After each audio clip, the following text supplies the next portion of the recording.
itu diserahkan kepada eksekutif, pada presiden, ya, melalui Menteri Kehakiman. Makanya ada Menteri Kehakiman, dia ngurus-ngurus hakim semuanya, ya.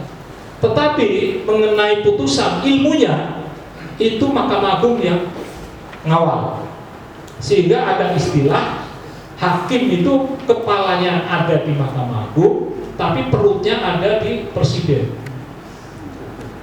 Nah, antara kepala dengan perut ini kadang-kadang tidak kompak. Kepalanya pengennya jujur, adil, tapi perutnya kadang-kadang tidak disuapin sama presiden, sehingga lapar. Akhirnya idealis itu luntur. Jadi contoh, kalau kamu tidak memenangkan negara, tidak memenangkan pemerintah dalam perkara-perkara, kamu saya pindahkan ke NTT. Nah, yang berhak memindahkan ini presiden. Mahkamah Agung nggak punya hak. Maka hakim-hakim yang idealis, ya, itu diberi sanksi pindah jauh. Inilah yang kemudian seperti bebas tetapi diikat, ya, perutnya, sehingga hakim itu tidak independen. Dulu setiap perkara dengan pemerintah selalu dimenangkan pemerintah. Nggak berani hakim mengalahkan pemerintah. Kenapa? Karena takut diberi sanksi, ya. Sehingga disitulah dikritik, nggak bisa ini independensi hakim terganggu. Padahal di dalam Undang-Undang Dasar hakim tidak boleh terintervensi oleh siapapun termasuk oleh pemerintah. Akhirnya para pejuang demokrasi, ya, pas reformasi, wah kalau begitu hakim harus ditangani oleh satu atap, ya, one roof system, jadi satu atap. Maka dikeluarkanlah dari eksekutif supaya hakim bebas. Betul. Kemudian hakim berdasarkan Undang-Undang 48 tahun 2009 berlakulah sistem satu atap. Dirjen Kehakiman yang tadinya di Menteri Kehakiman dicabut, dipindah di Mahkamah Agung. Dirjen Kehakiman tunduk kepada Ketua Mahkamah Agung yang hakim agung. Jadi hakim agung itu pikirin juga Dirjen Kehakiman. Nah, Dirjen Kehakiman itu punya kewenangan mutasi, sama dengan eksekutif. Nah, maka di sini muncul pergeseran intervensi. Tadinya yang mengintervensi adalah eksekutif, ya. Sekarang yang mengintervensi bukan eksekutif, tetapi Mahkamah Agung sendiri, pimpinan. Ya. Maka di sini hakim punya loyalitas tunggal, yaitu kepada Mahkamah Agung. Kalau dulu loyalitasnya itu dua, kepada eksekutif, kepada Ketua Mahkamah Agung. Nah, sekarang pindah menjadi kepada Ketua Mahkamah Agung. Seakan-akan hakim itu sudah merdeka, independen. Ya, lembaganya independen, ya. Tapi hakimnya belum tentu independen.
LPBI, Lembaga Pusat Kewirausahaan dan Bisnis Islam UIN Sunan Ampel, Surabaya, bekerja sama dengan The University of Sydney, Australia, menggelar Ethna Genesis Young Muslim Entrepreneur Competition 2014.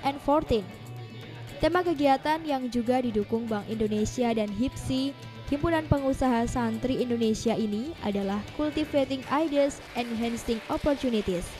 Tujuannya untuk menjaring mahasiswa yang memiliki ide bisnis kreatif agar berani memulai usaha dan mampu merealisasikan ide bisnisnya. Mari kita membaca surat Al-Fatihah, apa yang kita cita-citakan dan kita lakukan proses ini. Pertama, bisa berjalan dengan baik. Yang kedua, tentu ada manfaat, ya, manfaat secara fisik maupun secara batin. Al-Fatihah.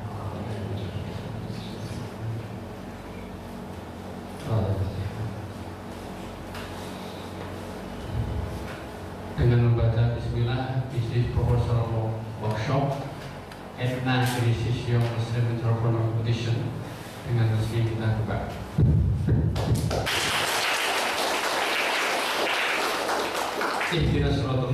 Wassalamualaikum warahmatullahi wabarakatuh. Dalam kompetisi ini, setiap peserta diminta membuat proposal bisnis dan mempresentasikannya di hadapan juri. Kegiatan ini diikuti sekitar 30 peserta yang berasal dari berbagai program studi di lingkungan UIN Sunan Ampel. Kriteria utama penilaian pada tahap ini adalah orisinalitas ide kreatif dan inovatif, serta kepribadian dan kemampuan peserta. Lebih dari 70% ide bisnis kreatif mereka adalah bisnis makanan dan minuman. Sisanya adalah bisnis jasa, fashion, kerajinan tangan, perikanan, dan peternakan. Secara umum dapat dikatakan bahwa ide-ide mereka cukup kreatif dan inovatif. Hanya ada ini yang memang berminat di opportunity, ya, jadi kesempatan yang sungguh luar biasa. Usai tahap seleksi proposal, tahap selanjutnya adalah workshop proposal bisnis. Workshop ini dilakukan karena tidak semua peserta mempunyai latar belakang pendidikan bisnis dan memperoleh mata kuliah kewirausahaan. Workshop digelar pada tanggal 11 Oktober dengan narasumber Ketua HIPSI, Himpunan Pengusaha Santri Indonesia Muhammad Ghazali, seorang pengusaha muslim yang sukses. Selama 1 hari penuh, peserta workshop diberi materi penting yang terkait dengan cara bagaimana menyusun proposal bisnis. Peserta juga diberi motivasi dan tips bagaimana mendapatkan investor, serta bagaimana menjalin jaringan kerja atau networking. Selain ini saya mengangkat tentang makanan ringan, bisa jadi snack, dengan label santri kres-kres. Pada tahap selanjutnya, panitia menyeleksi dan mentoring pada peserta dengan cara mereview proposal masing-masing.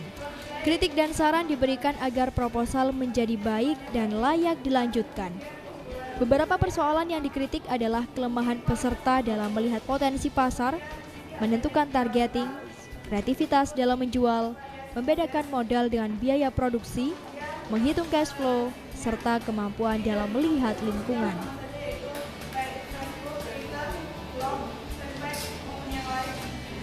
Pada tahap mentoring ini, panitia memberikan waktu konsultasi dan memberikan saran mengenai bagaimana memperbaiki berbagai kelemahan tersebut.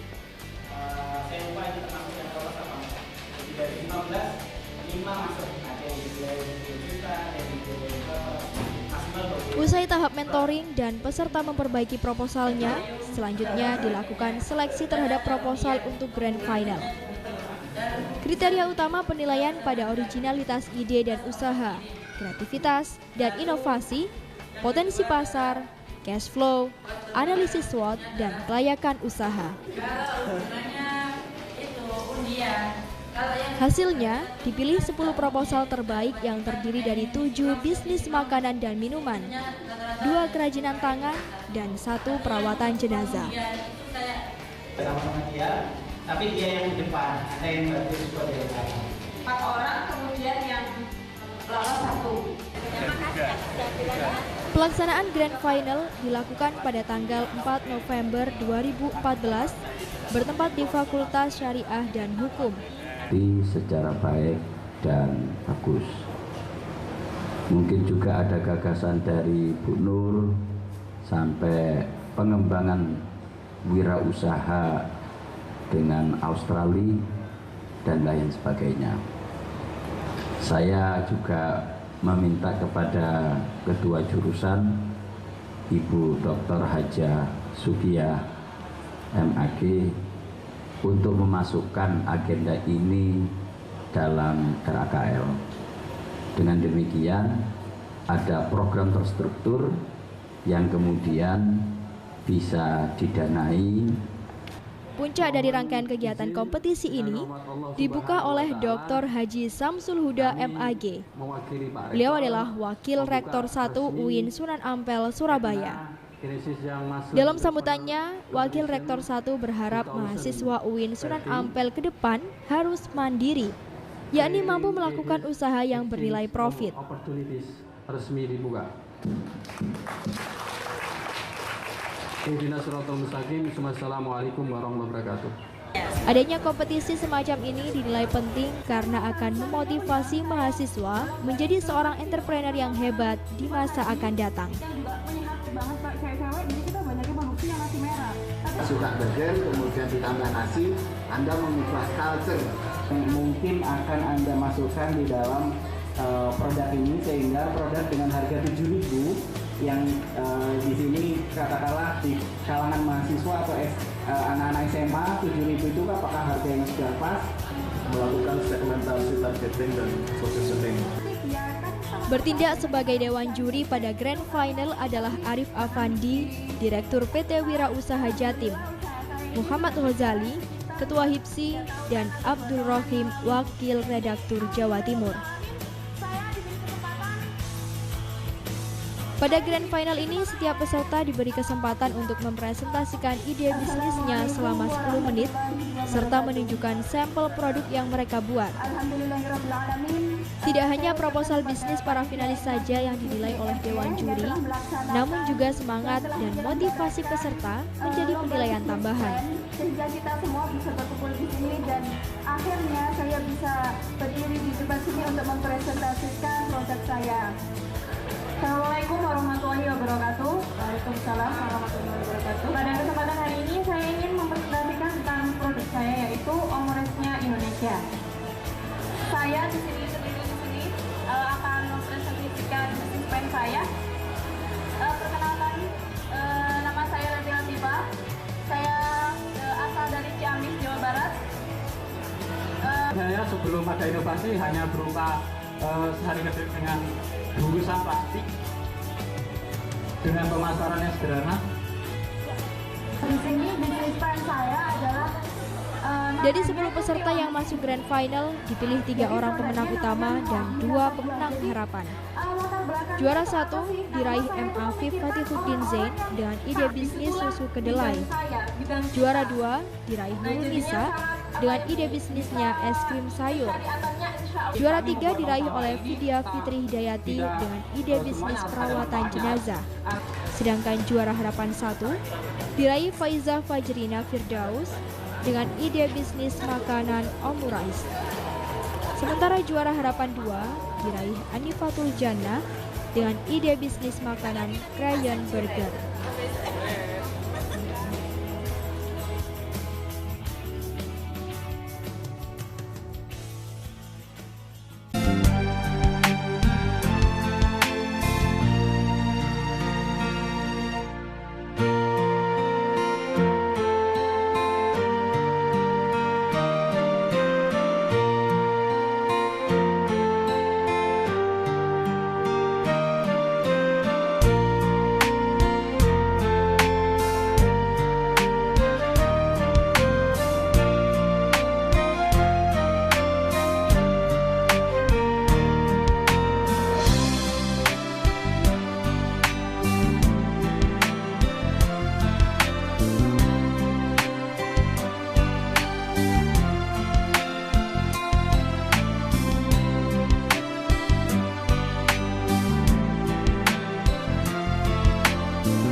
terasa sangat menyedihkan. Sayang engkau tak duduk di sampingku kawan. Banyak cerita yang mestinya kau saksikan di tanah kering bebatuan.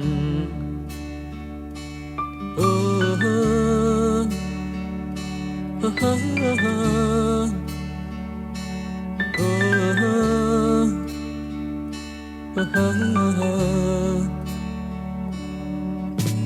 Tubuhku terguncang dihempas batu jalanan.